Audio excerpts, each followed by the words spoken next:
Look, we're getting cash flow, loan paydown, appreciation, and tax advantages with an extra comma and more zeros behind it. So one of the really cool things that I didn't know before investing in real estate is that we could do so from within our retirement accounts, like our 401ks. It requires a couple of steps, but basically it allows us to buy rental properties, do loans, or invest in larger, let's say commercial properties or apartment buildings and have an ownership stake. So for someone who's interested in, let's say, diversifying outside of the market or rebalancing their portfolio, or even if you just wanted to invest in real estate but you didn't have the liquid cash to do it, but you had something in your retirement account, you could do it that way. So think about it this way.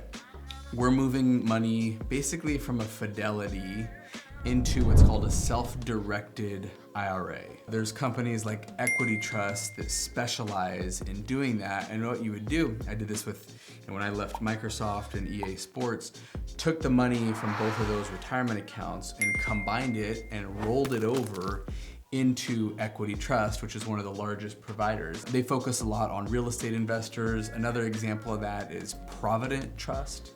And so I'll just give you some examples, but rather than being limited to just stocks and bonds and mutual funds, you could do real estate. You could do limited liability companies, which could own a big commercial property, precious metals, promissory notes.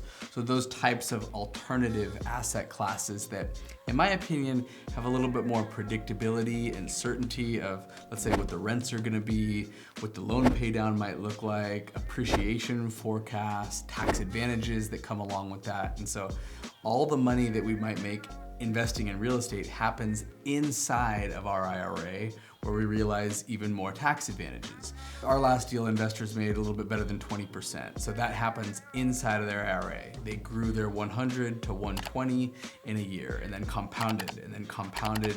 You get the idea. So I figured make a video here just so you could see how to set it up for yourself, and then any of my future folks would just come in here. So you're gonna go to individuals, you're gonna do a self-directed, and then view account types. I think most people, unless you have a pretty unique circumstance, are gonna be doing individuals. Business owners can set them up that way too, but you're just gonna pick the one that's appropriate for you, whether it's traditional, Roth.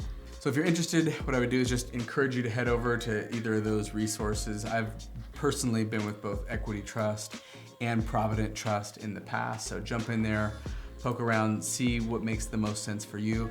Once that account is all set up, then you can say, hey, I want to take a look at some actual deals to invest those retirement dollars in and learn all about those, understand the risks, the rewards, and be ready to close on a transaction. So hope that helps. Let me know if you have any questions, comments, or feedback about investing, and especially through our retirement accounts. Take care.